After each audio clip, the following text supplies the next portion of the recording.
नमस्कार दोस्तों, मैं एक बार फिर हाजिर हूँ भगवत गीता पर जो हमारी चर्चा चल रही है उसके तीसरे अंक में। आज हम चर्चा करेंगे, अध्याय 2 से शुरू करेंगे और इस चर्चा में हमारे साथ होगी ये पुस्तक मेरी संपूर्ण भगवत गीता दोहों में। जैसा आप जानते हैं कि मैंने पूरी भगवत गीता का दोहों में रूपांतरण किया है। तो चलिए आगे बढ़ते हैं और अच्छा रहेगा, ये पुस्तक आपके भी हाथ में होगी तो फिर यात्रा और मजेदार हो जाएगी।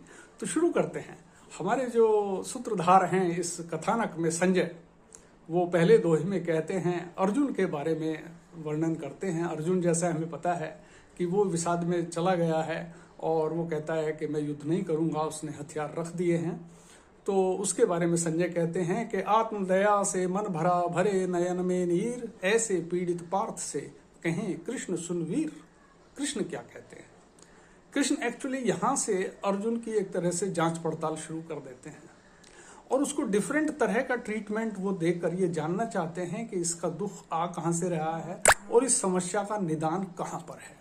कुछ ऐसा ही हम यहाँ देखेंगे। एक साइकोलॉजिकल जर्नी है ये अर्जुन की, और कृष्ण को आप इसमें साइकोलॉजिस्ट की भूमिका में समझ सकते हैं। तो सबसे पहले कृष्ण उसको कहते हैं कि विषम समय में पार्थ क्यों उपजा कलुष विचार, नहीं आर्य अनुकूल ये है, अपयश दे अपार, अपयश मिले अपार, और गैर पौरुषिक बात यह है क्या तेरे अनुकूल। छोड़ हृदय दौर्बल्य को, उठा धनुष सब भूल। जैसे हम किसी बच्चे को कहते हैं अरे क्या बड़ा होकर रोता है, चल खड़ा हो जा। तो कुछ उस तरह का, जैसे उसके अहंकार को थोड़ी चुनौती दे रहे हैं।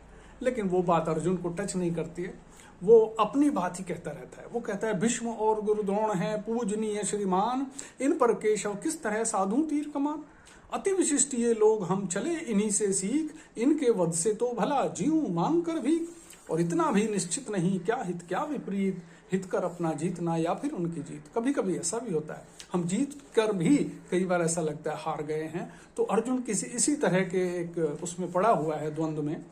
और वो आगे कहता है कि चिंता भय के भाव ने किया मुझे कमजोर, बोध कर्म का खो रहा जाऊं मैं किशोर। पूरा असमंजस है, दोराहे पे खड़ा है अर्जुन।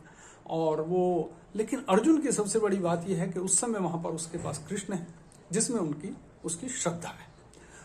कृष्ण श्रद्धा करने लायक है, लेकिन सब लोगों की श्रद्धा उसमें उस समय भी नहीं थी, बहुत लोगों की नहीं थी। लेकिन कृष्ण श्रद्धा रखकर कहता है कि कृष्ण मुझे निश्चित कहो, जो मेरे उपयुक्त शिष्य शरण में आपकी कीजिए संशय हो। तो जो आप कहेंगे मैं करूंगा, मेरे संशय को दूर करो। तो सरेंडर कर देता है और बैठ गया अर्जुन वहीं मन में ले आघात, हंसकर बोले कृष्ण तब अर्जुन से यह बात। हंसकर बोले कृष्ण तब। हंसकर बोलना, एक तो पहली बात, युद्ध के मैदान में हंसना ये कृष्ण जैसा व्यक्ति तो ये कर सकता है। लेकिन हंसने का एक और भी कारण है। अर्जुन जब अलग अलग तर्क दे रहा था कि देखिए अगर युद्ध होगा तो समाज का विघटन होगा और कुलों का नाश होगा, संकर वर्ण पैदा होंगे, तो अर्जुन को, कृष्ण को कहीं ना कहीं लग रहा होगा कि देखिए इसने निर्णय ले लिया है नहीं लड़ने का, और अब ये उसके लिए क्या क्या तर्क लेकर आ रहा है।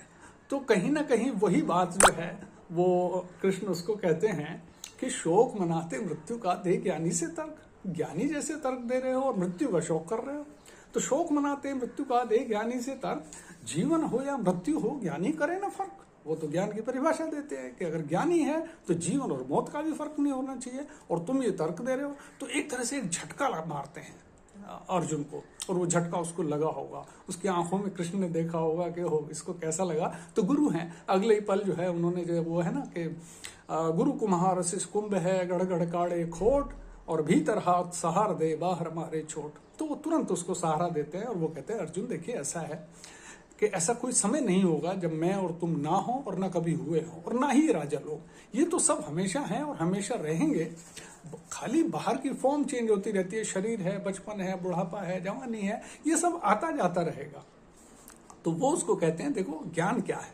ज्ञान वो कहते हैं कि सत्य कभी मिटता नहीं, मिटे सत्य नहीं जान, और जो दोनों को जानता उसे तत्व का ज्ञान। जो परमानेंट है वही ज्ञान है, ट्रूथ इज इटर्नल। तो सत्य ही ज्ञान है, और उसको जान लेना कि क्या सत्य है क्या असत्य है, वो आदमी का ज्ञान है। तो और वो कहते हैं कि मिटता क्या नहीं है, अविनाशी उसको समझ। अविनाशी उसको समझ जो है सब में व्याप्त, ना परिवर्तनशील वह ना वह कभी समाप्त। विज्ञान भी आज इस बात को, आज क्या बहुत पहले से इस बात को मानता है कि इस धरती पर जो भी है एक कण को भी नष्ट नहीं किया जा सकता, उसको सिर्फ परिवर्तित किया जा सकता है, ऊर्जा के दूसरे रूप में परिवर्तित किया जा सकता है। और वो कहते हैं आत्मा अविनाशी सदा मिटता, सिर्फ शरीर फिर क्यों मरने से डरे, युद्ध करो तुम वीर। ये बात वो अर्जुन को कहते हैं, लेकिन अर्जुन को इसका कोई भी फर्क नहीं पड़ता है, वो चुप रहता है। और वो उसको आगे कहते हैं कि अविनाशी का रूप यह जिसे पूर्ण सुस्पष्ट, वो फिर मारेगा किसे, किसे करेगा नष्ट। और यहाँ पर वो प्रसिद्ध श्लोक भी आता है, वाशांसी जीर्णानि यथा विहाय नवानि गृह्णाति नरो प्राणी, फटे पुराने वस्त्र तज नए लिए जो पहन, आत्मा नए शरीर को करे उस तरह ग्रहण। और कटे नहीं जो अस्त्र से जिसे न आग जलाए, नीर भिगो सकता नहीं सके न पवन सुखाए। तो ये आत्मा के बारे में कहते हैं कि वो तो हमेशा है और हमेशा रहेगी। लेकिन फिर भी उसको कहते हैं कि और अगर तू मानता जन्म मरण सच होए, तो फिर भी इस शोक का रहे न कारण कोई, क्योंकि जो जन्मा मर जाएगा और मरा जन्म फिर ले, जन्म मरण निश्चित अगर क्यों मन को दुख दे। और वो कहते हैं शरीर के बारे में कि लुप्त जन्म से पूर्व जो लुप्त मृत्यु के बाद प्रकट सिर्फ जो मध्य में उस पर व्यर्थ विषाद। और आत्मा अक्षय जो करे हर प्राणी में वास, किसी जीव के लिए भी मन क्यों करे उदास।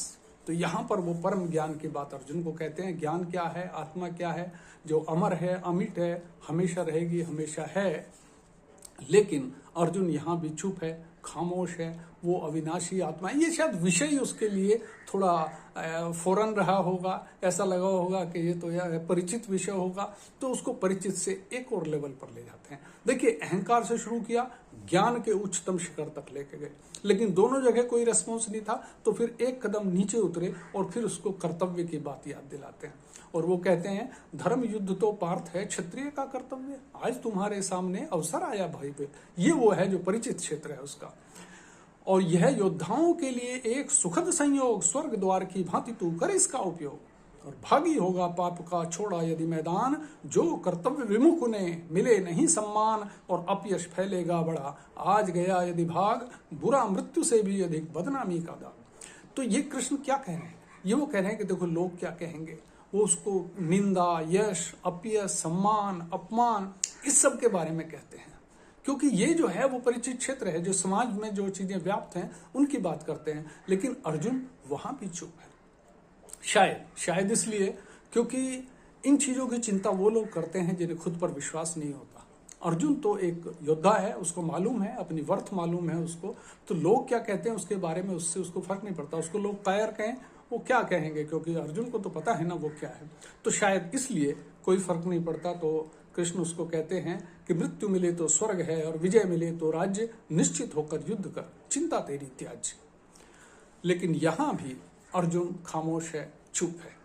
अब कृष्ण उसको एक और लेवल पर लेके जाएंगे और वो कहते हैं उसको कि विजय पराजय हित अहित सुख दुख एक समान, और पाप लगे नहीं युद्ध का जिसे रहे यह भान, सांख्य योग अब तक कहा कर्म योग अब जान, बंधन बने न कर्म फिर सुनो लगा कर ध्यान। तो वो कहते हैं कि अभी तक ये जो सांख्य की बात की, सांख्य मतलब ज्ञान, और अब जो है मैं तुझे कर्म के बारे में बात करूंगा। सांख्य और कर्म, ज्ञान और ज्ञान योग और कर्म योग, ये गीता के दो महत्वपूर्ण स्तंभ हैं और इन्हीं के ऊपर पूरी गीता एक तरह से खड़ी है। और भी चीजें हैं लेकिन ये महत्वपूर्ण है दोनों। और तो इसमें हम आगे बढ़ेंगे अगले अध्याय को, अगले एपिसोड में जब हम आगे बढ़ेंगे तब इस पर बात करेंगे। और ज्ञान योग और कर्म योग पर पूरे आगे अध्याय हैं, तो उस पर इनकी विस्तृत चर्चा भी होगी। तो आप सबका बहुत बहुत धन्यवाद दोस्तों, आप मेरे साथ रहे इस एपिसोड में, और अपनी प्रतिक्रियाएं मुझे भेजेंगे तो मुझे अच्छा लगेगा।